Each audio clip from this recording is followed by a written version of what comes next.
The North Atlantic, March 1943. The water is black as crude oil, rolling in endless swells beneath a sky choked with low clouds. The convoy spreads across the horizon, 37 merchant ships crawling eastward at 8 knots, carrying fuel, food, ammunition, and hope to a starving Britain. Around them, like nervous sheepdogs, 6 escort destroyers cut through the waves, their lookouts scanning the darkness with binoculars that see nothing but empty ocean. But the ocean is not empty.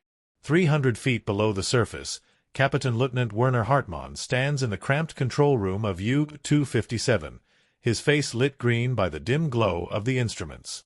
The air is thick with the smell of diesel, unwashed men, and fear disguised as discipline. He watches the hydrophone operator, a boy no older than 19, press the headphones tight against his ears. Anything. Hartmann whispers. Propeller noise, Herr Kalu. Multiple screws. Bearing 045. Range, 4,000 meters. Hartmann nods slowly. His crew has been hunting this convoy for 6 hours, following the faint acoustic trail like wolves tracking wounded prey. They've sunk 11 Allied ships in the past month. Tonight, they'll add 3 more. On the surface, aboard the destroyer HMS Wanderer, Lieutenant Commander James Holloway stands on the bridge wing, his hands gripping the frozen rail. He's 41 years old, too old for this, but the Royal Navy needs every experienced officer it can keep alive. His eyes are red from lack of sleep.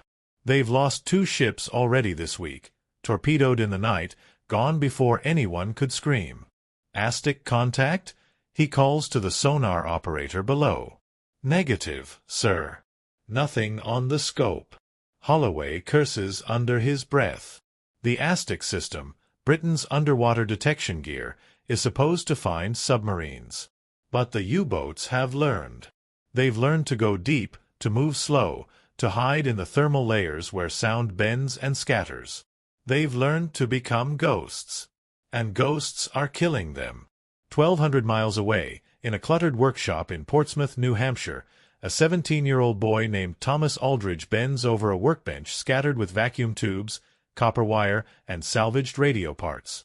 The single bulb overhead flickers.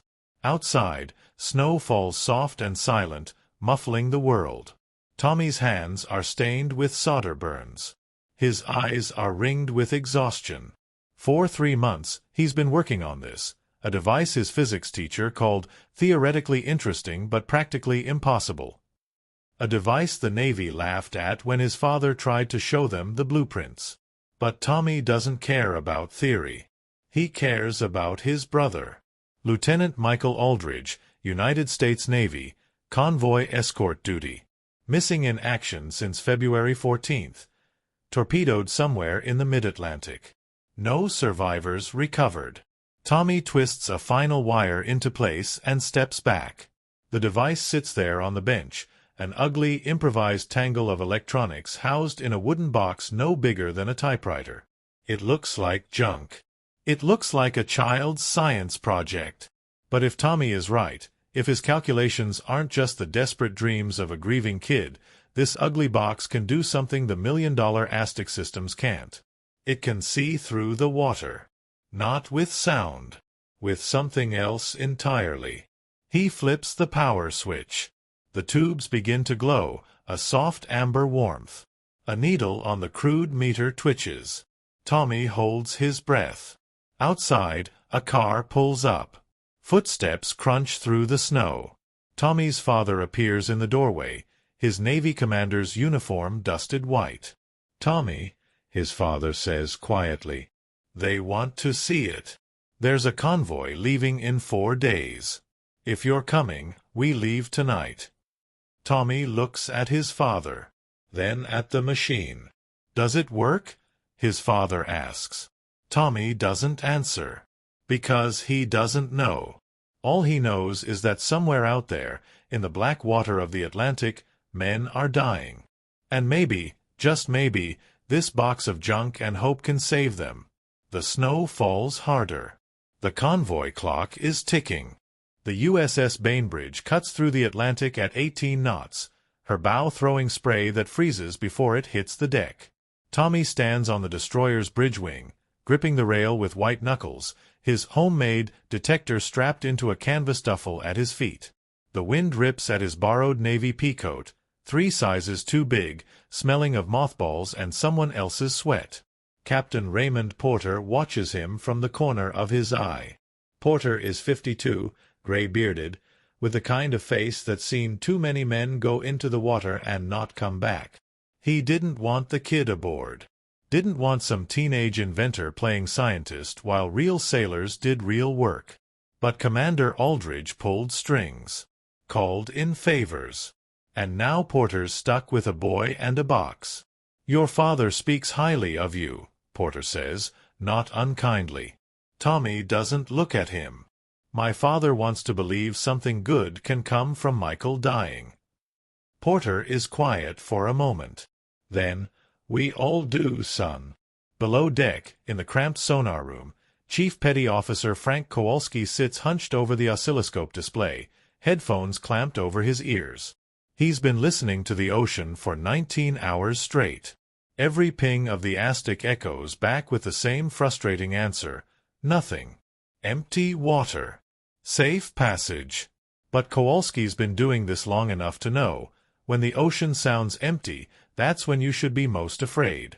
The convoy is designated HX-229A, 41 merchant ships, 8 escorts, carrying aviation fuel, tanks, and 10,000 tons of ammunition. If they make it to Liverpool, the 8th Air Force keeps flying. If they don't, the bomber offensive stalls. The war drags on. Men keep dying. Somewhere ahead, invisible and patient, Wolfpack Sturmer, 11 U-boats spread across 200 miles of ocean, waits. Aboard U-257, Hartmann studies the chart table with his officers. They've been trailing the convoy's acoustic signature for 2 days, staying deep, staying quiet, waiting for the perfect moment. The convoys have gotten harder to kill. More escorts, better tactics, aircraft patrols that force the U-boats down during daylight. But at night, in the deep black Atlantic, the advantage still belongs to the hunters. "We surface at 2,200 hours, Hartmann says. Night attack. Full speed on the surface. We hit the starboard column, 3 torpedoes, then dive and run northeast. They'll never see us." His first officer, Oberleutnant Klaus Reinhardt, traces the route with one finger. "If they have destroyers close in." "They won't," Hartmann interrupts. "Their Aztec is worthless at night. We own the darkness." He's not wrong. The British and Americans have lost 342 ships to U-boats in the first 3 months of 1943 alone. The North Atlantic is a graveyard, and the headstones are still going up. On the Bainbridge, Tommy has set up his equipment in a corner of the sonar room. Kowalski watches with skeptical curiosity as the kid connects cables, adjusts dials, mutters to himself. The device hums and clicks. A cathode ray tube, salvaged from a broken oscilloscope, glows green. "What's it supposed to do?" Kowalski asks. Tommy doesn't look up. "Detect electrical fields." "The Krauts are running diesel boats, kid. Not much electrical field there." "Not the engines," Tommy says. "The hulls." Metal moving through salt water creates a weak electrical gradient. Most of it dissipates. But if you filter out the noise, isolate the frequency band, amplify the signal. In English. Tommy finally looks up. His eyes are bloodshot but burning. It sees them. When they're too deep for sonar. When they're sitting still. When they think they're invisible. Kowalski snorts. "And you built this in your garage?" "My brother died because no one could see the submarine that killed him," Tommy says flatly. "So yeah, I built it in my garage." The chief's smirk fades. He looks at the kid differently now. Not a teenager with a science project. A brother. A survivor. Someone who refuses to accept that some problems can't be solved with wire and math and rage. "All right, Kowalski says quietly. "Show me how it works." For the next 3 hours, as the Bainbridge plows east into the gathering dark, Tommy walks the chief through the calibration. The detector is crude, a Frankenstein's monster of parts that shouldn't work together but somehow do.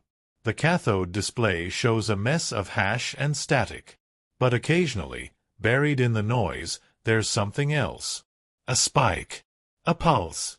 A ghost of a signal. "There," Tommy whispers, pointing. "See that?" Kowalski squints. "That's just interference." "No. Watch." The spike repeats. Faint but regular. Like a heartbeat. "Bearing?" Kowalski asks, leaning closer. Tommy adjusts the antenna direction. 320. Maybe 8,000 yards. Kowalski looks at the ASTIC display. Nothing. He looks at Tommy. "Range is a guess," Tommy admits. "The amplitude gives direction, but distance." "Captain needs to know," Kowalski interrupts. He reaches for the intercom. On the bridge, Porter listens to the report with his jaw clenched. A contact. Detected by a homemade gizmo built by a high school kid. No confirmation from ASTIC. No visual. Just a blip on a screen that might be a U-boat or might be atmospheric noise or might be the ghost of every sailor's wishful thinking. He looks at the convoy. 41 ships. Thousands of men. He looks at the darkness. "Come to heading 320, Porter orders. Flank speed. Sound general quarters." The alarm klaxons scream through the Bainbridge. Men pour from hatches, racing to battle stations. The destroyer heels over, her engines roaring to full power, her bow lifting as she accelerates toward a target that might not even exist. In the sonar room, Tommy watches his screen. The signal is getting stronger. Clearer. "Range closing," he says. 6,000 yards. 5,000. Kowalski has the ASTIC pinging now. Still nothing. 4,000 yards. The bridge phone rings. Porter answers. "Anything?" "Negative on ASTIC, sir," Kowalski reports. "But the kid's box says it's right in front of us." Porter stares into the black water ahead. If the kid is right, they're about to save the convoy. If he's wrong, they're charging off into the night, leaving the merchants exposed. 3,000 yards, Tommy calls. And then, "Contact!" Kowalski shouts. ASTIC contact, bearing 325, range 2800 yards. "She's diving, sir." Crash dive. Porter's blood turns to ice water. Because that means the kid was right. Which means the U-boat was right there, waiting to surface and attack. Which means they just found the wolf before it found the sheep. "All ahead flank." Porter roars. "Prepare depth charges." The Bainbridge surges forward, her entire hull vibrating with power. Below the waves, U-257 is dropping fast, her dive planes angled down, her crew silent and terrified as they hear the destroyer's screws thrashing closer, closer, closer. In the sonar room, Tommy's hands are shaking. He's staring at the screen, watching the signal dive deeper into the red. "Did we?" He starts. "You found him, kid," Kowalski says, his voice tight. "Now let's see if we can kill him." The depth charges are armed. The range is closing. And somewhere in the black water below, Werner Hartmann realizes the rules of the game have just changed. The first depth charge drops from the Bainbridge's stern with a metallic clang, tumbling through the black water like a falling bomb. Set to 350 feet. 3 seconds later, another. Then another. 6 in total, spreading in a pattern calculated to bracket the diving U-boat's projected position. Inside U-257, Hartmann grips the periscope housing as the boat drops at a 20-degree angle. Every man in the control room is frozen, listening. The only sound is the rush of water along the hull and the hammering of 43 hearts. Level at 400 meters, Hartmann orders. 400 meters, Joel. The first depth charge detonates. The explosion is not a sound. It's a physical force that punches through the water like a fist from God, slamming into the U-boat's pressure hull. The lights flicker. Cork insulation rains from the ceiling. A valve ruptures in the engine room, spraying hydraulic fluid. Men are thrown against bulkheads. The depth gauge needle spins wildly. Damage report. Hartmann shouts. The second charge goes off. Closer. The entire boat rings like a church bell hit with a sledgehammer. A seam splits in the forward torpedo room. Water begins to spray through, a thin, high-pressure jet that cuts like a knife. Flooding in compartment 1. Seal it. Blow forward ballast. The third and fourth charges detonate almost simultaneously. The hull groans, a deep, tortured metallic sound that every submariner knows means we might not survive this. The electric motors stutter. Half the lights go dark. In the darkness, Hartmann can hear his crew breathing. Ragged. Terrified. They all know, if the hull cracks, they have seconds. At this depth, the pressure will crush them to pulp before they even drown. Depth. Hartmann's voice is steady. A captain cannot show fear. 420 meters and sinking, Herr Kalu. Too deep. They're below maximum operating depth. The groaning intensifies. Blow all ballast tanks. Emergency surface. We'll be exposed. We're dead if we stay down. Blow them. The fifth and sixth charges explode farther away as the U-boat begins its desperate ascent. The destroyer overshot. But now they're coming back. On the Bainbridge, Porter watches the depth charge plumes subside. The ocean is silent again. Waiting.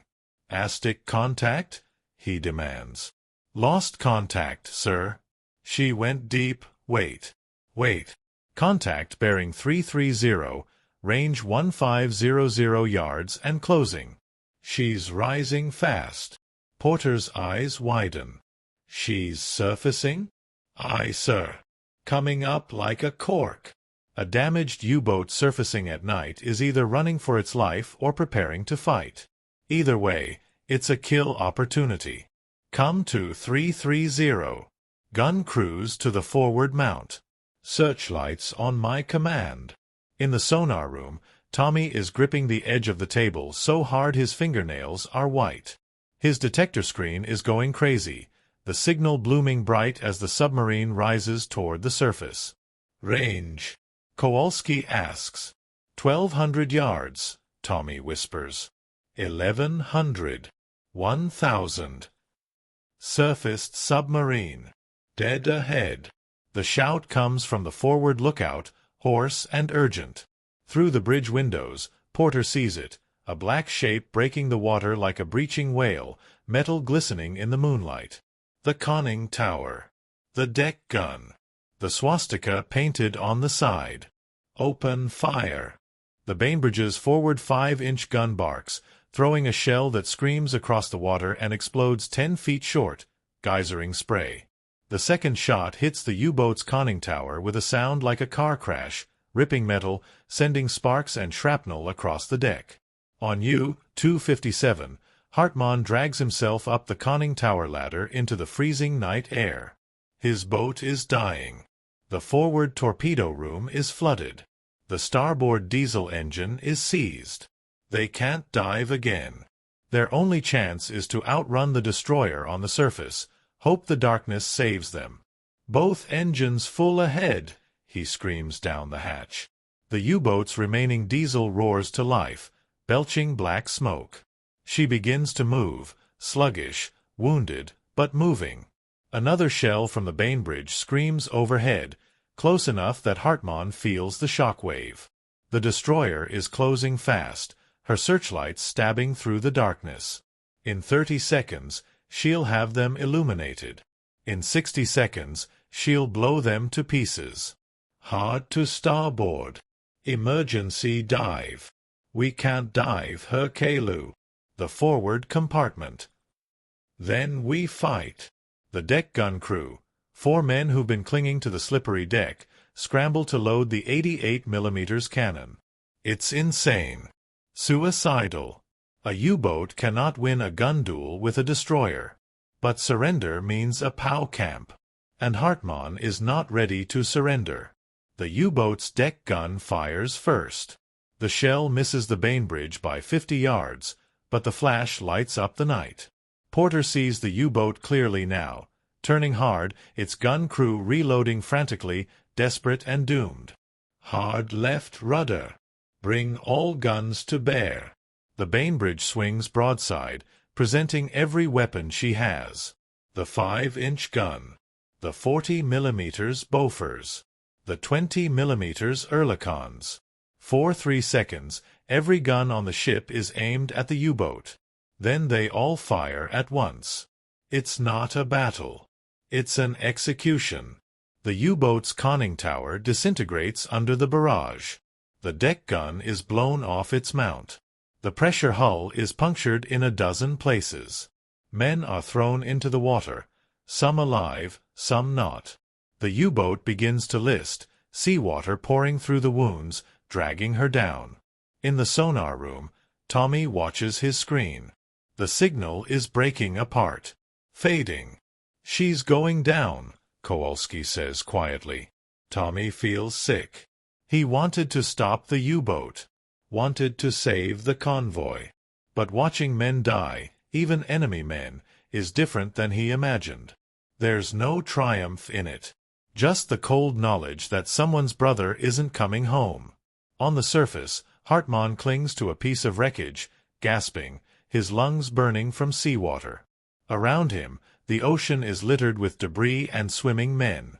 Some are screaming. Some are silent. The Bainbridge approaches slowly, her searchlights sweeping across the wreckage. Porter stands on the bridge wing, watching. Procedure says he should recover survivors. Humanity says he should. But orders from Atlantic Command are clear. U-boat crews are not to be rescued unless intelligence value is high. Too many sailors have died fishing German submariners from the water, only to be torpedoed by another wolf pack the next night. But Porter looks at those men in the water, frozen, exhausted, defeated, and sees sailors. Just sailors. Doing their duty, same as his crew. Lower the rescue nets, he orders. All survivors aboard. Quickly. 27 men are pulled from the water. 17 are dead. 43 went down with the boat. Hartmann is hauled over the rail last, shivering violently, his face white with shock. A sailor wraps a blanket around him. He looks up at Porter. "What detected us?" he asks in broken English. "Your Aztec." Porter glances toward the sonar room, where a teenage boy with a homemade box sits staring at a screen. "Something like that," Porter says. The convoy sails on, unmolested. 41 ships. Every one of them makes it to Liverpool. In the sonar room, Tommy disconnects the cables from his detector with shaking hands. He doesn't feel like a hero. He feels like someone who just learned that every equation has a human cost. Kowalski puts a hand on his shoulder. "You saved them, kid," the chief says quietly. 3,000 men on those merchant ships. They're alive because of you. Tommy nods. But he's thinking about the ones who aren't. The ones floating in the water. The ones trapped in the sunken boat. The ones who were just following orders, just like his brother. War isn't equations. War is choosing which brothers come home. The Bainbridge turns back toward the convoy, her engines thrumming steadily through the dark. Behind her, the ocean is silent again. 3 days later, the convoy reaches Liverpool under gray skies that weep cold rain. The docks are a chaos of cranes, shouting stevedores, and the smell of coal smoke and salt. The merchant ships tie up one by one, unloading their precious cargo, tanks still wrapped in cosmoline, crates of ammunition, barrels of aviation fuel that will keep the bombers flying over Germany. Every ship that arrived is a victory. Every sailor that walks down the gangplank is a life saved. Tommy stands on the Bainbridge's deck, watching the unloading operation. He hasn't slept properly in 4 days. His hands still shake when he thinks about the depth charges, the gunfire, the men in the water. But Captain Porter insisted he come ashore with the crew, insisted he see what his invention actually saved. "Those tanks," Porter says, standing beside him. "Headed to the 3rd Armored Division. Those fuel barrels? 8th Air Force, bomber groups out of Norfolk. That ammunition? Artillery batteries in North Africa." He looks at Tommy. "You didn't just sink a U-boat, son. You made sure all of this got where it needed to go." Tommy nods slowly. He understands the logic. But logic doesn't erase the image of men drowning in the dark. "Does it get easier?" he asks. "Knowing people died?" Porter is quiet for a long moment. Then, "No. But you learn to carry it. Because if you don't use what you've learned, if you let good men die for nothing, that's worse." A naval intelligence officer arrives on the dock with 2 Marines and a locked metal case. Commander Aldridge, Tommy's father, is with them. His face is tired but proud. "The Admiralty wants to see the device," his father says. "And you?" The meeting takes place in a windowless room deep inside Admiralty headquarters. 4 British officers, 3 Americans, 2 scientists from MIT, and Tommy, 18 years old, standing at the head of a table explaining how a box of salvaged radio parts can do what millions of dollars of research couldn't. He draws diagrams on a chalkboard, talks about electrical field gradients, seawater conductivity, signal amplification. Half the room doesn't understand. The other half doesn't want to believe it. "This is unproven technology," one of the British officers says dismissively. "One lucky detection doesn't." "One detection that saved 41 ships," Commander Aldridge interrupts, his voice cold. "One detection that killed a U-boat that was seconds away from launching torpedoes into the convoy. How many lucky detections do you need before you call it science?" The MIT scientists lean forward, fascinated. "How did you isolate the signal from the background noise?" one asks. Tommy explains the filter circuit, the heterodyne frequency mixing, the crude but effective amplification stage. As he talks, he can see the scientist's skepticism transform into something else. Recognition.